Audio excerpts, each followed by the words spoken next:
खूंखार भूखा घोड़ा। एक दिन राजा कृष्णदेव राय के दरबार में अरब देश का एक व्यापारी आया। उसके पास एक से बढ़कर एक अरबी घोड़े थे। व्यापारी ने हट्टे कट्टे और तंदुरुस्त अरबी घोड़ों की राजा कृष्णदेव राय के सामने इतनी तारीफ की कि उन्होंने फौरन उन घोड़ों को खरीदने का मन बना लिया।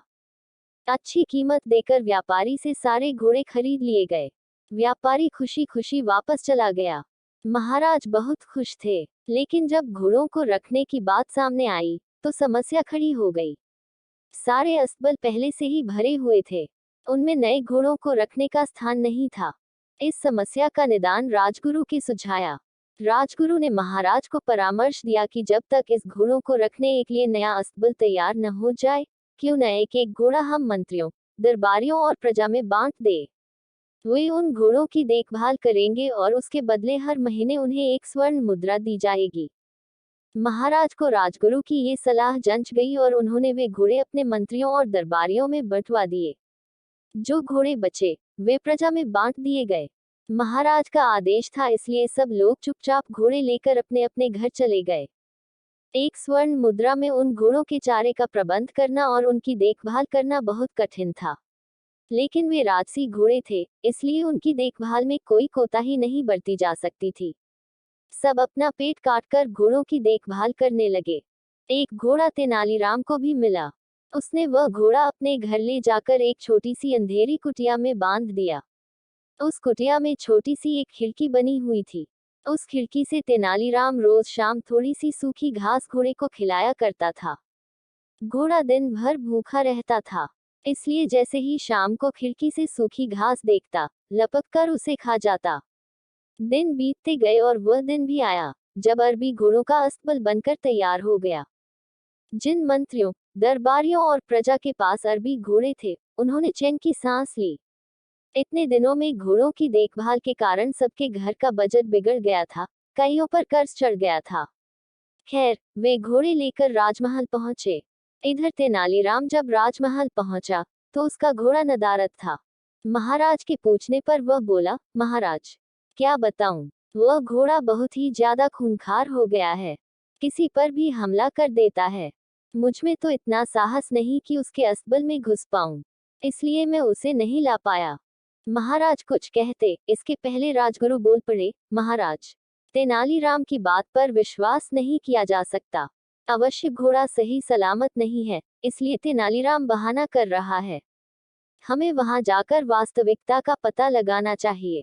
महाराज ने राजगुरु को कुछ सैनिकों के साथ तेनालीराम के घर जाकर घोड़े को लाने का आदेश दे दिया। राजगुरु सैनिक लेकर तेनालीराम के घर पहुंच गए। साथ में तेनालीराम भी था। तेनालीराम ने उसे वह कुटिया दिखाई जहां घोड़ा बंधा हुआ था।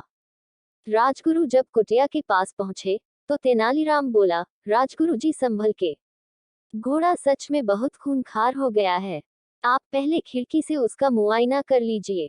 राजगुरु ने भी सोचा कि पहले खिड़की से ही मुआयना कर लेना उचित होगा। वह अपना मुंह खिड़की के पास ले गए। दिन भर से घोड़े ने कुछ खाया नहीं था।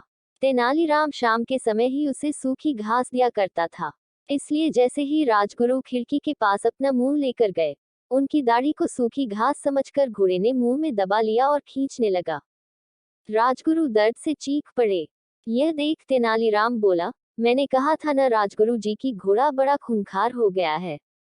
राजगुरु क्या कहते, बस दर्द से चीखते रहे और अपनी दाढ़ी छुड़ाने का प्रयास करते रहे, किंतु भूखा घोड़ा भी दाढ़ी छोड़ने तैयार नहीं था।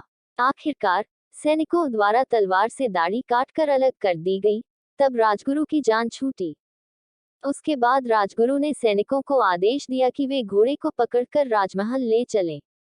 घोड़े को राजमहल में महाराज के सामने ले जाया गया। राजा ने जब घोड़े को देखा तो आश्चर्यचकित रह गए। इतने महीने ढंग से कुछ खाने पीने को न दिए जाने के कारण उसका शरीर सूख गया था और वह एकदम मरियल दिख रहा था। अपने घोड़े की ये हालत देख महाराज बहुत क्रोधित हुए और तेनालीराम से बोले, ये क्या हालत कर दी तुमने घोड़े की। तेनालीराम बोला, महाराज, एक स्वर्ण मुद्रा में मैं इसे जितना दाना पानी दे सकता था उतना मैंने दिया। बाकी लोग आपके डर से अपना पेट काट काट कर घोड़े की देखभाल करते रहे। वह आगे कहता गया, महाराज, राज्य के राजा का धर्म प्रजा की देखभाल करना है, न कि उन पर अतिरिक्त बोझ डालना। इन घोड़ों की देखभाल करते करते और उन्हें बलवान व तंदुरुस्त बनाए रखने में आपकी प्रजा दुर्बल हो गई है। आप ही बताएं महाराज, क्या ये उचित है? महाराज को तेनालीराम की बात समझ में आ गई और उन्हें अपनी भूल का एहसास हो गया। अपनी इस भूल के लिए उन्होंने सबसे क्षमा मांगी और उन्हें इन महीनों में हुए खर्चों की भरपाई भी दी। सीख: अच्छी तरह सोच विचार कर ही किसी निर्णय पर पहुंचना चाहिए। जल्द अगर यह कहानी आपको पसंद आई हो तो प्लीज़ मेरे चैनल को लाइक, सब्सक्राइब और शेयर करें। धन्यवाद।